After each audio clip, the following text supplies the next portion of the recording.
Welcome back to Sales Insights with Sarah. This is the podcast for sales professionals and business leaders looking to implement new strategies and drive sales growth in their organisations. I'm your host, Sarah Downs, and my guests and I will be sharing with you some of our own experiences in business and sales insights to help you gain focus and take action. Hi everyone, and welcome back to the podcast. So today I'm going to be talking about startups hiring their first salesperson. So their very first salesperson into the company and what they should be thinking about early on. Why should they hire a salesperson in the first place? And what do they need to be thinking about as they grow and scale this business when it comes to the sales function and further sales hires they may make? So the first thing I'm going to do is read off some stats that I have come across. Now, this is based in the UK alone, so obviously it's not global scale, but it still gives you a good indication around some of the data. So at the moment, in the last couple of years, between 500 and 700,000 businesses set up every year here in the UK. And over 20% of those dissolve within year one. And that's 20% that have dissolved. That is not including the ones that will keep their accounts running and their company's house open, but are maybe not operating. So over 20% dissolving in the first year. And around 60% aren't making it past the 3-year mark.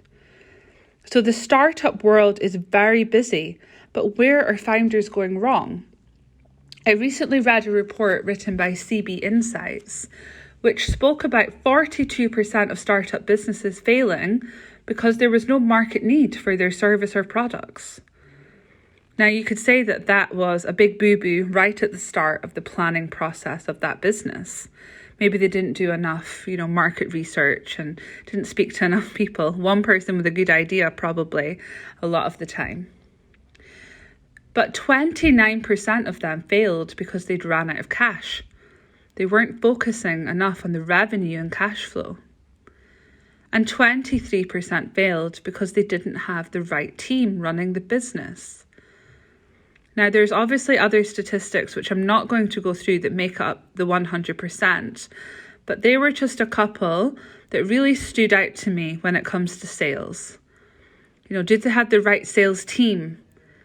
Would the salesperson been focusing more on the revenue growth for the business, for example? So I thought that was really interesting. And the reason I'm doing this episode is because I'm having a lot of conversations with startup founders who have been doing their own sales. Some of them just for a number of months, but some of them are still doing it 2 to 3 years later. And there's so much frustration, of getting stuck on that sell. They win something and then they're in operations and they stop selling.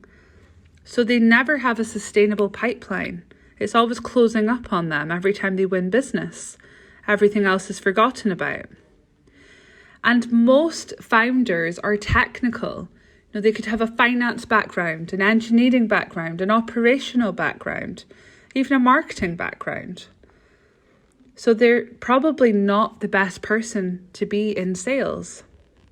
And even those of us that are founders with sales backgrounds, if you're delivering and involved operationally as well, you're still probably not the best person to cover the sales for your organization.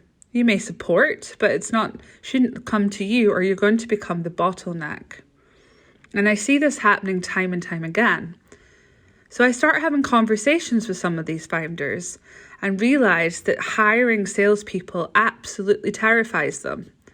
Some of them have tried in the past and failed and wasted a lot of money. Some of them haven't tried yet, but they don't understand how to manage salespeople. That's what's putting them off.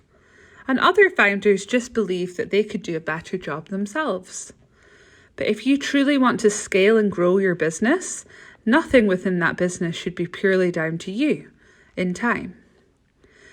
So the one thing I've realized is when they're hiring the sales professionals, often they're looking for senior level sales professionals, sales directors, sales vice presidents. Now, the problem with that is right now, they need somebody to come in and do the doing of sales. They need somebody that's going to prospect, to hunt. They don't need somebody to manage a sales team because they don't have a sales team right now.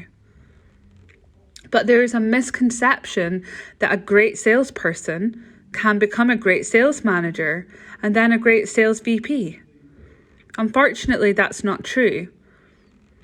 So sometimes they're hiring the senior level, ready to build out a team beneath them, without truly understanding the competencies required to manage sales versus managing a sales team. It's very different. So instead of focusing on the senior level executive, focus on getting yourself in a salesperson, somebody that is going to go out there, bring in revenue, focus on profit, focus on keeping that pipeline growing and sustainable for your organization. And then when you hire the second or third or fourth salesperson, don't just assume that the person doing the best in sales can become the sales manager. It's a whole other set of competencies required. And the same once you have a team of sales managers with sales professionals beneath them, that doesn't then mean one of them is going to be a great sales VP, a sales leader, whatever you want to call it. So it's really important that we assess the situation and truly understand it before making these decisions as founders of businesses.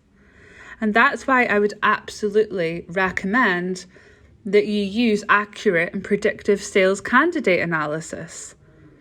Instead of going by criteria, as you will have heard in a previous episode, around qualifications, years of sales service, how much they sold or brought into another company, focus on competency. Focus on matching that competency to exactly what your organization needs right now. Not what it's going to require in a year or 2 years' time, but right now.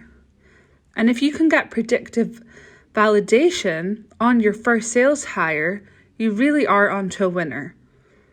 Now, I will do some more content about this, but in the meantime, if anybody wants any further information, please do just send me a direct message on LinkedIn or Instagram, and I will get back to you with more information.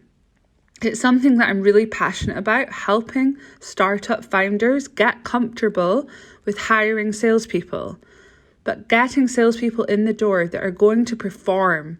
They're going to be paying for themselves within a couple of months, not years. So we de-risk the situation. That's everything from me today. Thanks. Speak to you soon. Thank you for listening to the Sales Insights with Sarah podcast.